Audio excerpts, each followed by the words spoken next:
నమస్కారం. ఆగస్టు నెలలోని ద్వాదశ రాశుల యొక్క 12 రాశుల యొక్క వారి ఫలితాలు శుభ అశుభ ఫలితాలు ఏ విధంగా ఉన్నాయి, అలాగే వాటి యొక్క గ్రహ స్థితులు ఏ విధంగా ఉన్నాయి అనే వాటి గురించి తెలియజేయడానికి ఈ రోజు స్టూడియోలో మనతో పాటు ఉన్నారు ప్రముఖ జ్యోతిష వాస్తు పండితులు బ్రహ్మశ్రీ డాక్టర్ నాయకంటి మల్లికార్జున శర్మ గారు.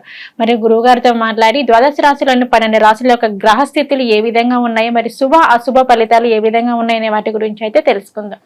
నమస్కారం గురువుగారు. గురువు గారు, చివరి రాశి మీన రాశి. మరి మీన రాశి వారికి కూడా వచ్చేసి ఈ ఆగస్టు మాసంలోని మరి వీరి యొక్క గ్రహస్థితి కూడా ఏ విధంగా ఉండబోతుంది, అలాగే వీరికి శుభ అశుభ ఫలితాలు, మరి ఈ మాసం మొత్తంలోని వీరికి ఎటువంటి ఫలితాలు రాబోతున్నాయి అంటారు గురువు గారు? తప్పకుండా అమ్మ. ఓం శ్రీ గురుభ్యో నమః. ఆగస్టు మాసంలో గ్రహస్థితిని మనం చూసినట్లయితే మీనరాశి వాళ్ళకి తృతీయ స్థానంలో గురువు కుజుడు, జన్మంలో రాహు, వ్యయస్థానంలో వక్రగతిలో ఉన్న శని, దాంతోపాటు పంచమ షష్టమాల్లో రవి యొక్క సంచారం, షష్టమంలో బుధ శుక్రుల యొక్క సంచారం జరుగుతుంది. అలానే సప్తమ స్థానంలో కేతు యొక్క సంచారం. మరి మీనరాశి వాళ్ళకి ఏ విధంగా ఉండబోతుందో మనం చూస్తే తృతీయ స్థానంలో కుజుడు యొక్క ఫలితాలు మీన, మేషం, వృషభం. తృతీయ స్థానంలో కుజుడు యొక్క ఫలితాల వల్ల భూ సంబంధమైన విషయాలు కానీ అనుకూలంగా ఉండటం, గృహ నిర్మాణము, రైతులు, వ్యవసాయ పరంగా అనుకూలంగా ఉండటం, కెమికల్ కంపెనీలో పనిచేసిన వ్యక్తులు కానీ, అలానే ల్యాబొరేటరీస్లో పనిచేసిన వ్యక్తులు కానీ వీళ్ళకు అనుకూలంగా ఉండటం, కుజుడు యొక్క అనుకూలంగా ఉండటం వల్ల ప్రమాదాలు తప్పిపోతాయి, గాయాలు, ఆరోగ్యపరంగా ఇబ్బందులు లేకుండా ఉండే అవకాశాలు ఎక్కువగా ఉంటాయి. అంటే కుజగ్రహ ప్రభావం అనేది మీనరాశిలో ఉండటం వల్ల ఎంత ప్రమాదాలు జరిగినా కూడా తప్పించుకునే శక్తి అనేది కుజగ్రహం వల్ల వచ్చే అవకాశాలు ఎక్కువగా ఉంటాయి. కోర్టు సమస్యల పరిష్కారం కావటం, అన్నదమ్ములతోటి సఖ్యత, పిత్రార్జితమైన విషయాలు వచ్చే అవకాశాలు బాగా ఎక్కువగా ఉండటం.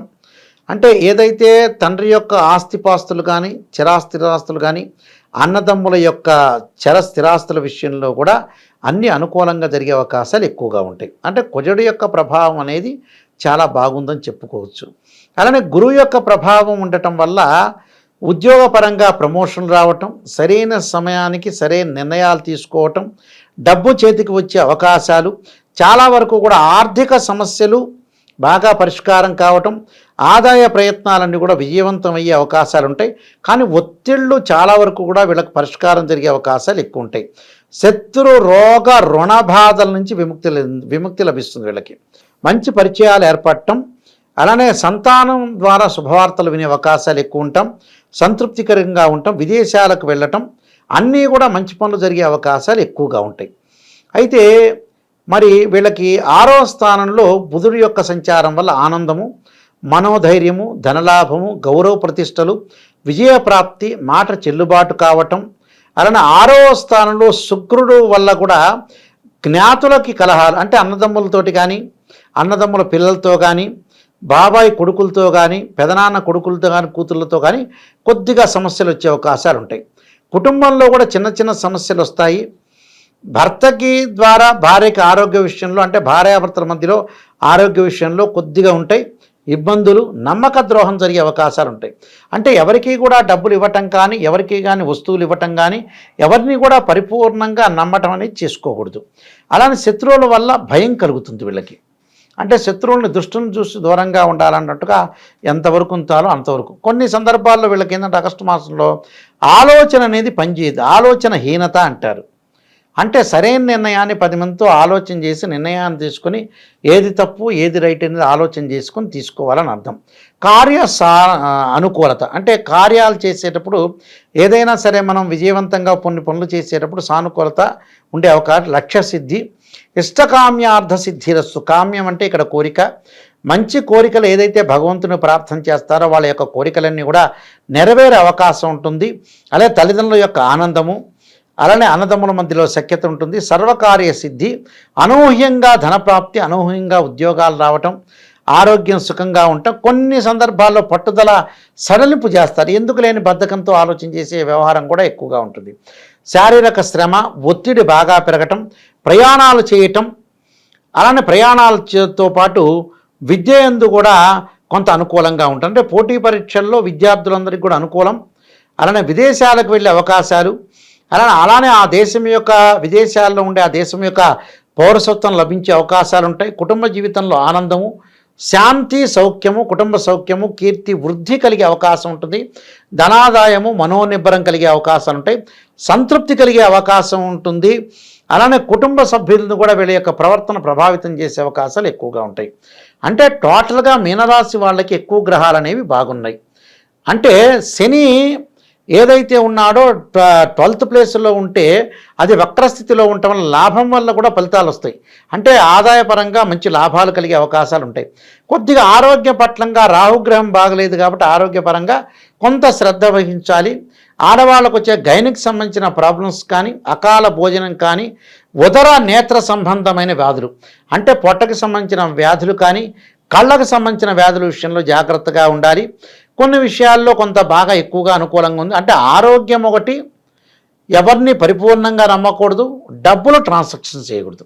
ఈ 3 విషయాల్లో మటుకు శ్రద్ధ వహించాలి. బంధుమిత్రులతో ఆగస్టులో ఎంతవరకు మాట్లాడాలో అంతవరకే మితభాషగా ఉండాలి. కానీ పరిపూర్ణంగా తిరగటం అనేది, వాళ్ళతో మాట్లాడటం కానీ, కలయిక కానీ ఉండకుండా ఉండటం అనేది చాలా మంచిది. ఎందుకంటే కొన్ని విషయాలు ఎలా ఉంటాయంటే జీవితంలో అనుభవపూర్వకంగా వచ్చే విషయాలనే ఉంటాయి. ఆ అనుభవపూర్వకంగా ఉండే లెక్కల్ని క్యాలిక్యులేట్ చేసుకొని మెదడులో సంక్షిప్తం చేసుకోవాలి. అంటే మెదడులో సంక్షిప్తం చేసుకోవటం అంటే ఇప్పుడు ప్రపంచంలో కంప్యూటర్ భాషలో నిక్షిప్తం చేయటం అంటారు. అంటే ఒక సీడీలో కానీ, ఇప్పుడు రకరకాల పెన్ డ్రైవ్లు వచ్చినాయి.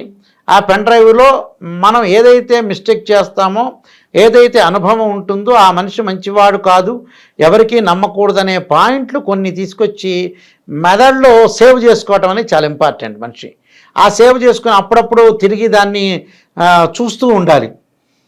ఇప్పుడు కంప్యూటర్లో కనుక సీడీ పెట్టి మళ్ళీ తిరిగి రిపీట్ చూస్తూ ఉంటాను చూసారా, జీవితంలో కూడా అలానే ఉండాలి. అంటే ఎవరిని తొందరపడి నమ్మకూడదు, నమ్మినట్టు మాత్రమే ఉండాలి. అందరినీ నమ్మటానికి వీల్లేదు. ఏ మాట ఏ మనిషి దగ్గర నుంచి వస్తుందో, ఏ మనిషి ఏ కాలంలో మంచివాడో కాదో అనేది ప్రపంచంలో తెలియదు విషయం. అందువల్ల కొద్దిగా జాగ్రత్త పట్టడంలో ఎప్పుడు కూడా తప్పులేదు. మనిషి ఏమి విదేశాలకు వెళ్ళటంతో పాటు వీళ్ళకి ప్రయాణాల్లో కూడా ప్రముఖ వ్యక్తుల యొక్క కలయిక ఉంటుంది. ఆ కలయిక కూడా చాలా మంచిది. వాళ్ళ వల్ల కూడా లాభం కలిగే అవకాశం ఉంటుంది. నూతన వ్యాపారాలు ప్రారంభం చేయొచ్చు. అలానే రియల్ ఎస్టేట్ రంగం వాళ్ళకి చాలా అద్భుతంగా ఉంటుంది. వాళ్ళకి కన్స్ట్రక్షన్ వాళ్ళకి కానీ, రైతులకు కానీ, వ్యవసాయ సంబంధం చేసే వ్యక్తులందరికీ కూడా చాలా చక్కని ఫలితాలు వచ్చే అవకాశం ఖచ్చితంగా ఉంటుంది. కొన్ని పరిహారాలు చేసుకుని ముందుకెళ్ళటం అనేది చాలా మంచిది. గురుగారు, మరి మీనరాశి వారికి వచ్చేసి ఆగస్టు మాసంలోని వీరికి ఫలితాలు చాలా అద్భుతంగా రావాలి అంటే మరి వీరు ఎటువంటి పరిహారం చేసుకుంటే వీరికి బాగుంటుందంటారు? ఆగస్టు మాసం ఆదివారం రోజున గుళ్ళో కూర్చొని, ఏదైనా దేవాలయంలో కూర్చొని నాగరాజాయుధే పృథ్వీధరాయ ధీమే తన్నో సర్ప ప్రచోదయాత్ అనే మంత్రాన్ని, తత్పురుషాయ విద్యే మహాదేవాయ ధీమే తన్నో రుద్ర ప్రచోదయాత్ అనే రుద్రగాయత్రి మంత్రాన్ని, ఓం నమస్వే పంచాక్షరిని శనివారం రోజున విష్ణు సహస్రనామ పారాయణం చేయటం వల్ల కూడా చాలా మంచి జరిగే అవకాశం ఉంటుంది. విష్ణు సహస్రనామ పారాయణం చేయలేని వ్యక్తులు నారాయణాయుధే వాసుదేవాయ ధీమే తన్నో విష్ణు ప్రచోదయాత్ అని శనివారం రోజున ఉదయం కాలం కానీ, ప్రదోషకాలం సమయంలో కానీ 21 కానీ, 27 కానీ, 54 కానీ 108 సార్లు చదవచ్చు. అది కుదరని పక్షంలో కూడా ఓ నమో నారాయణాయ నమః అని అష్టాక్షరి మంత్రాన్ని చదవటం వల్ల కూడా సుఫలితాలు జరిగే అవకాశం ఖచ్చితంగా ఉంటుందమ్మా. ఓకే గురుగారు, మీనరాశి వారికి వచ్చేసి ఆగస్టు మాసంలోని మరి వీరికి ఫలితాలు ఏ విధంగా ఉన్నాయి, అలాగే అశుభ ఫలితాల గురించి, మరి వీరికి గ్రహస్థితి కూడా ఆగస్టు మాసంలో ఏ విధంగా ఉంది అనే వాటి అన్నిటి గురించి అయితే మాకు తెలియజేశారు. ధన్యవాదాలు గురుగారు.